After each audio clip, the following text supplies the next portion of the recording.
Hey guys!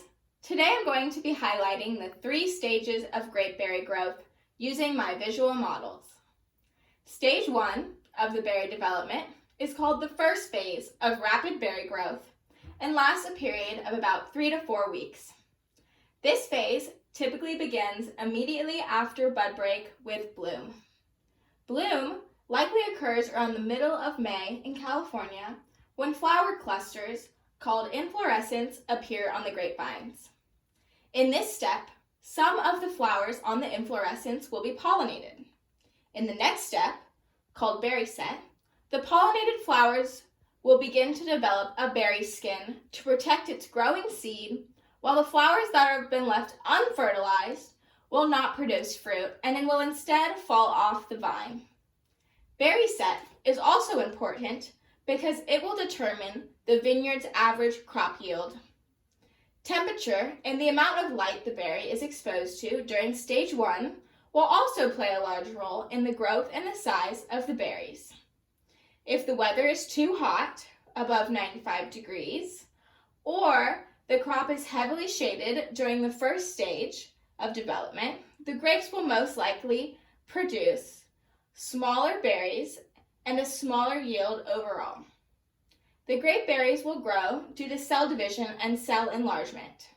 The berries accumulate in titratable acidity, like tartaric acid in the berry's skin, and malic acid in the berry's flesh as it grows throughout this stage. Tannins are also present in the seed. At this stage, the berries are still producing a very low sugar content. The berry's texture during this stage is firm, while it exhibits a green color due to chlorophyll. Stage 1 ends around the middle of June when stage 2 begins. Stage 2 of the grape berry development is called the lag phase of berry growth because this is a period of very slow growth. The grape berry growth will almost completely stop while the seed embryo rapidly develops in this phase. The lag phase begins in July and lasts a period of 2 to 3 weeks. During these next few weeks, the berries will still be green, firm, but the berry will reach a maximum concentration of organic acids and tannins by the end of stage 2. In stage 3, called the second phase of rapid berry growth, it's also the final stage of the grape development.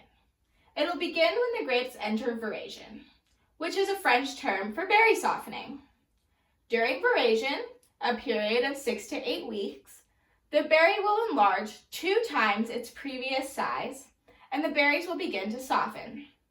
As the berry grows, the concentration of the chlorophyll in the grape will degrade, and the berry will begin to show red pigmentation in the skins. The dark red color of the berries will also appear due to the phenolic compounds, anthocyanins, and tannins that have been produced from the berry skins and seeds. The berry's sugar, or soluble solids, will accumulate in the berry's flesh, raising its Brix levels while the berry's titratable acidity will be stabilized. Fruit that is ripened at a lower temperature will have a greater overall acidity than fruit that's ripened in warmer temperatures. The berry's aromas and flavor components will become present during this final stage. Usually in late September, when all the above components are exhibited, the berries are ready to be harvested. Thank you again for listening to my presentation on the 3 stages of berry growth development. I hope you learned something new.